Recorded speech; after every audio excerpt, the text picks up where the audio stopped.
الحمد لله رب العالمين. الحمد لله كما ينبغي لجلال وجهك وعظيم سلطانك. إنما أموالكم وأولادكم فتنة وإن الله عنده أجر عظيم. Know very well that your wealth and your children are a test for you, and Allah has a great reward for you. ربنا هب لنا من أزواجنا وذريتنا قرة أعين واجعلنا للمتقين إماما. O Allah, give us from our spouses and our children peace of mind. And O Allah, make us leaders for the righteous.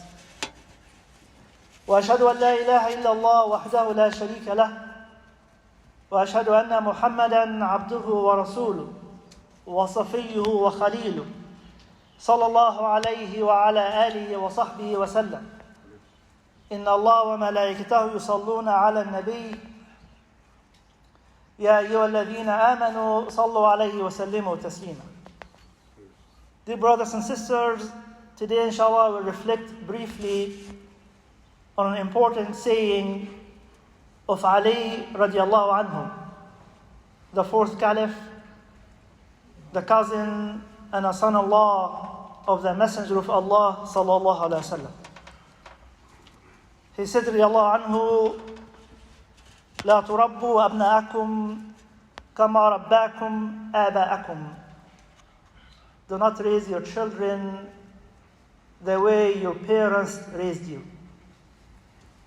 فَلَقَدْ خُلُقُوا لِزَمَانٍ غَيْرَ زَمَانِكُمْ. They were born in a place, in a culture, in a time different than your time.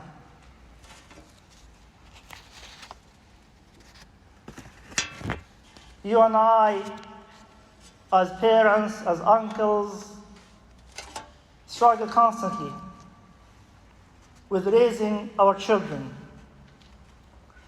The Quran is full of dua about raising the children.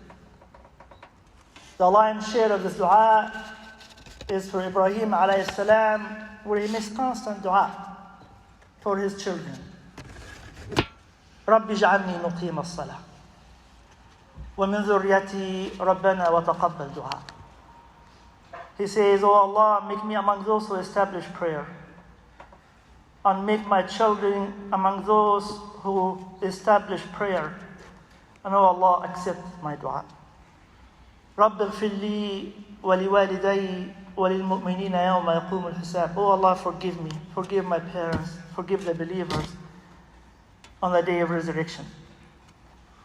ربي هب لي من الصالحين. Read in the tongue of Ibrahim alayhi salam, "O Allah, give me righteous children." On the tongue of Maryam alayhi salam, وَإِنِّي أُعُوذِهَا بِكَ وَذُرِّيَّتَهَا مِنَ الشَّيْطَانِ الرَّجِيمِ. O Allah, I seek refuge with you to protect her and protect her progeny from the shaitan. وَأَصْلِحْ لِي فِي ذُرِّيَّتِي in Surah Al-Ahqaf. Allah is talking about when we reach the age of 40, we make dua, وَأَصْلِحْ لِي فِي ذُرِّيَّتِي. Oh Allah, make my progeny, my children righteous. In Islam, there's no guidelines for raising the children. There's no rules. It is not a science. It is an art. What works for one child may not work for the other child. What works for one family may not work for the other family. Those of you who have multiple children know this very well. What worked for one may not work for the other. And for those who have twins, they know this very well. What worked for one twin may not work for the other twin. The Quran and Sunnah does not give specific instructions on raising the children. It gives generic advice. No one can guarantee if you do X, Y will happen. We put the effort, we make the dua to Allah Almighty, and we ourselves as parents learn as we go on. Our children learn and we learn how to parent as we go on. Ali ibn Abi Talib radiallahu anhu understood this from day one. 1400 years ago he said this. Do not raise your children the way your parents raised you. They were born in a different culture, different environment, and different time than the time you're born in. He said this radiallahu anhu 1400 years ago, when the society was very stagnant. There was no change. Can you imagine how true this is today, when everything is changing dynamically by the minute? One tweet, one Instagram, one picture changes everything. The culture you and I were born in is different than the culture our children were born in. How important the saying of Ali ibn Abi Talib and how pertinent it is for us to remind ourselves with. We're in this together.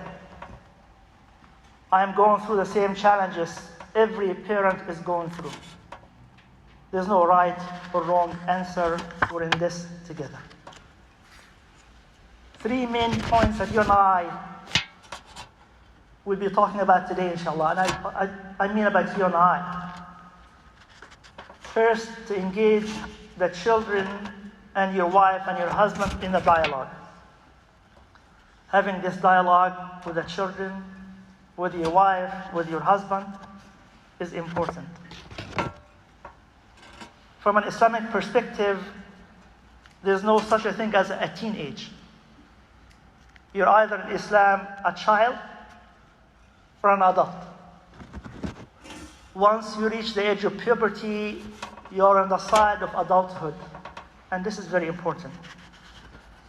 That means this child is responsible for his or her action in front of Allah Almighty. And this is what you and I need to instill in the heart of our children. I won't say the fear of Allah, no. The awe of Allah in their minds and their hearts. Look at Luqman alayhi salam. The first advice he gave to his son, يا بني إنها إن تكن مثقال حبة من خردل فتكن في صخرة أو في السماوات أو في الأرض يأتي بها الله. Oh my son, might be a mustard seed hidden under a rock, or in the heavens or in the earth. Allah knows where it is. What is Luqman telling his son? It's Allah who's watching you. He's not telling him, if you do this, I'll do that to you. If you do this, I'll punish you. He's telling him, Allah knows everything. What did the Messenger of Allah ﷺ tell Ibn Abbas when he was riding behind him? يا بني يا فتى احفظ الله يحفظك. احفظ الله تجده تجاهك. Oh young man, be mindful of Allah. And Allah will be mindful of you. Watch Allah, and Allah will watch you. This is the first advice that you and I need to be aware of. Instill in their minds and their hearts by your actions. The awe of Allah Almighty. Involve them in the dialogue. In the story of Ibrahim alayhi salam, who made so many dua for his children, he is commanded by Allah Almighty. He is commanded by Allah Almighty to slaughter his son. Is there any doubt about fulfilling the commandment of Allah Almighty? He tells his son, يا بني إني أرى في المنام أني أذبحك فانظر ماذا ترى. Oh my son, I see in my dream that I slaughter you, I slay you. Then he says, what do you think? He doesn't say, tomorrow morning we'll have breakfast and I'll blindfold you and I'll do this. He is questioning him, he's involving him in the dialogue, in the commandment of Allah Almighty. يا بني إني أرى في المنام أني أذبحك فانظر ماذا ترى. Oh my son, I see in my dream that I slaughter you. What do you think? The point of this story is involving our children in the dialogue. They are not children, they are young men and young women. The second point is learning by mistake. You and I are not responsible for micromanaging every affair of their life, every minute of their life. The older they become, the less responsible you and I for their affairs. Give them some privacy. Give them the responsibility. We cannot be breathing over the next 24 hours a day. They are going through a lot. They have their own internal struggle and external struggle. You and I cannot be one more struggle for them.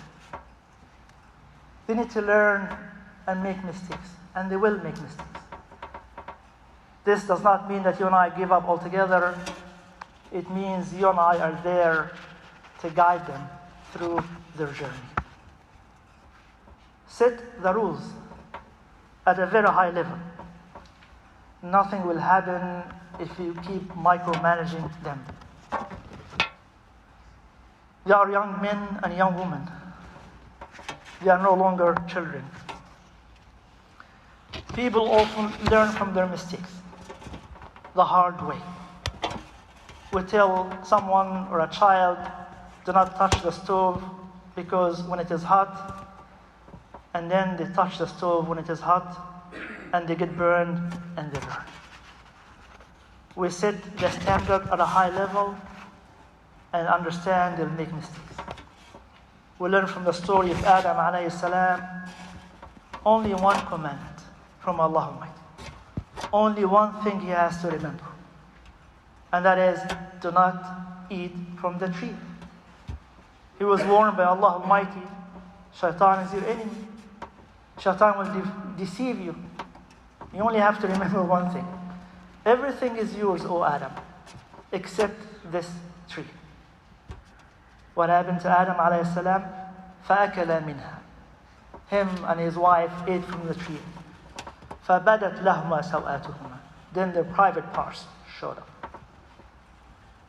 Adam alayhi salam and his wife learned by doing what Allah told them not to do. And here I learn from the story of Adam how Shaitan is our enemy and how Shaitan is deceiving us every single minute. Allow them to make mistakes. Be there to correct their mistakes. The third advice, if you rebuke, if you discipline with love. You and I should not make the primary interaction with our children constantly reprimanding them, constantly ridiculing them, constantly criticizing and being angry with them at every single thing that they do. Ask yourself, what percent of the conversation with your children is ridiculing, anger, shouting, and what percent of it is encouragement and love? Ask yourself, what percent? Is the conversation fun or about nothing else but just a normal conversation versus constantly ridiculing them and being angry with them?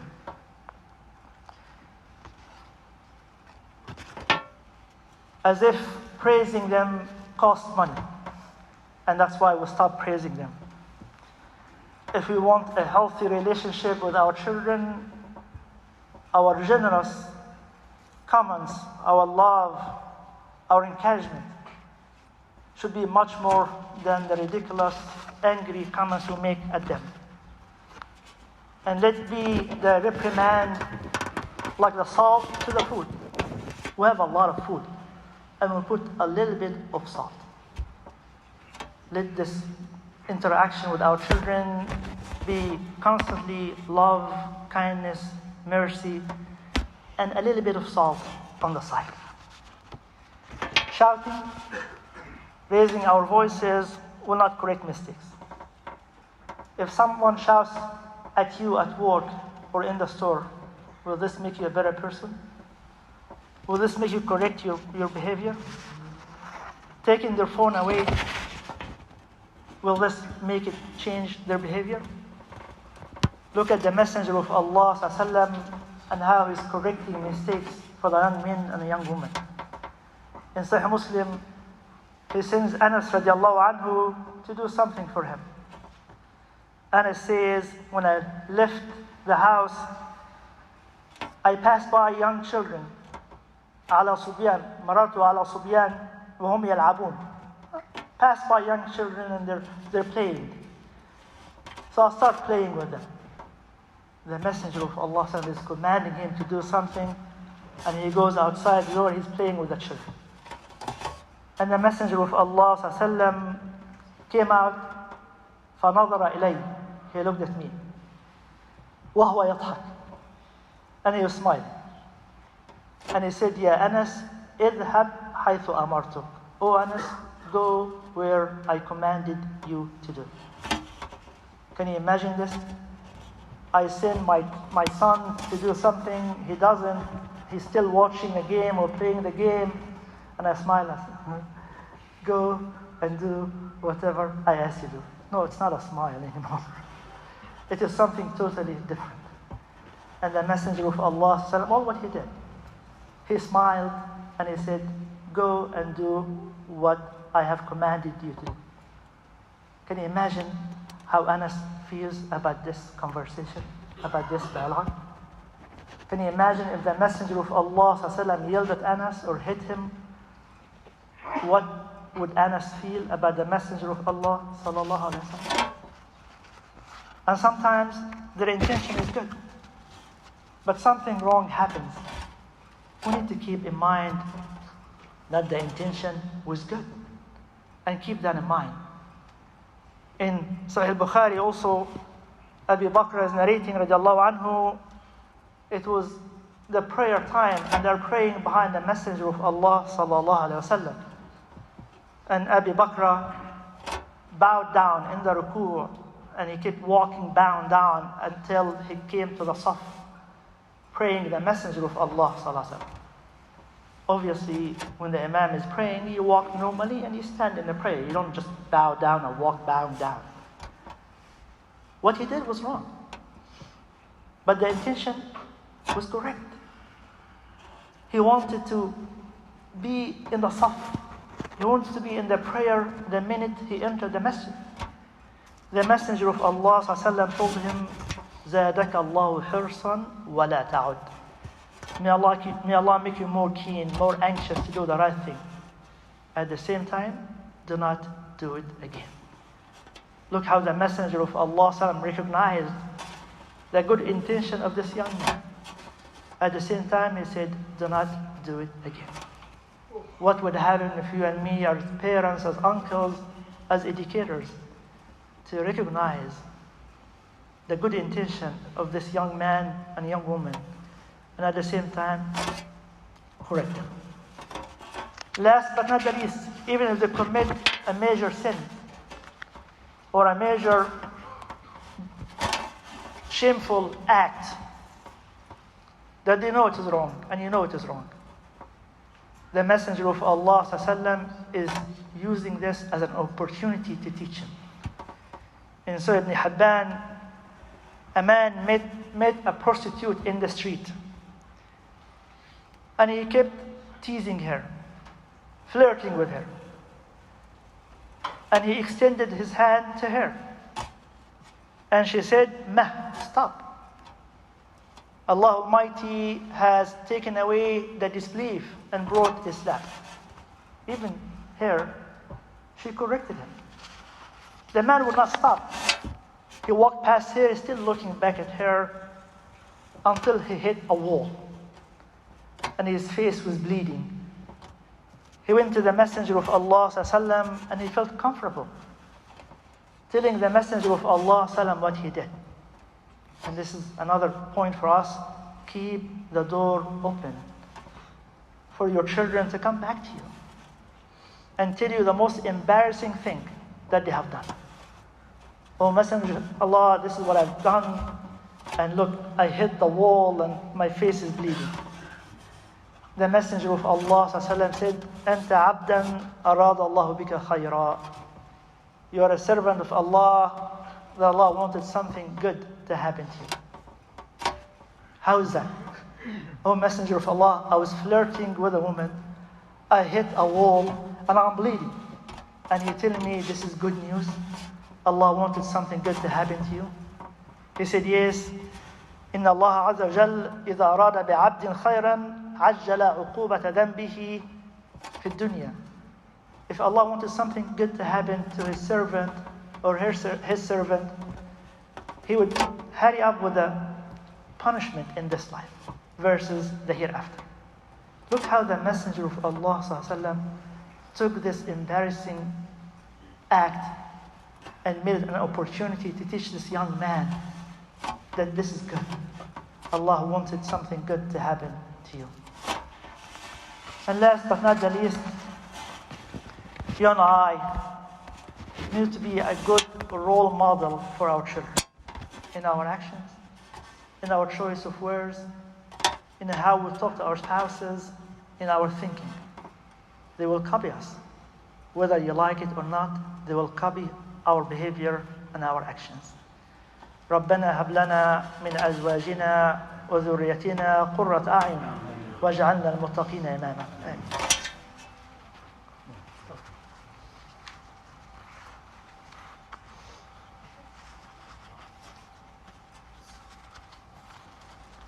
الحمد لله رب العالمين. الحمد لله الذي لا غيره ولا رب سواه. وأشهد أن لا إله إلا الله وحده لا شريك له. وأشهد أن محمدا عبده ورسوله صلى الله عليه وعلى آله وصحبه وسلم. I remind myself and I remind all of you as a father, as a community member, with the saying of Ali radiallahu anhu, do not raise your children the way you were raised. They were born in a different time than the time you were born in. We have this, start having this dialogue with our children, our spouses, and the most uncomfortable conversation should happen at the dining table. If you rebuke with love. Engage in the decision. Allow them to learn by mistakes and be there for them. And keep in mind, they're under a lot of pressure, external and internal. You and I should not be another source of pressure for them. I'm speaking as a father, as a community member who witnessed a young girl who decided to change her religion altogether because of the pressure her mom was putting on her. I'm speaking as a community member who, a young man, decided to live with his girlfriend and have children with her because his mom refused for him to marry her. I'm talking as a community member who attended the janazah on last Wednesday, for a 15-year-old boy who decided to take his own life because of the constant bickering between his mother and his father. 1 out of 3 Muslim children are thinking about taking their own life. For every 1 suicide, there are 20 attempts. We are not immune from this. This can be fixed. It is in our hands. We do our best. We set the examples. We make dua to Allah Almighty. And we remind our children, for every hour you're spending on that game or chatting, your parents are spending multiple hours turning in bed, thinking about you, making dua for you. They may not have given you everything you want, but rest assured they have given you everything they have. اللهم ارحم والدينا كما ربيانا صغيرا. ربنا هب لنا من أزواجنا وذريتنا قرة أعين واجعلنا المتقين إماما. اللهم آت نفوسنا تقواها وزكها أنت خير من زكاها أنت وليها ومولاها. اللهم انصر الإسلام وعز المسلمين وأعل بفضلك كلمة الحق والدين. ربنا هب لنا من أزواجنا وذريتنا قرة أعين واجعلنا المتقين إماما. اللهم هذا الدعاء ومنك الإجابة. اللهم هذا الجهد عليك التكلان. ولا حول ولا قوة إلا بالله. وأقم الصلاة.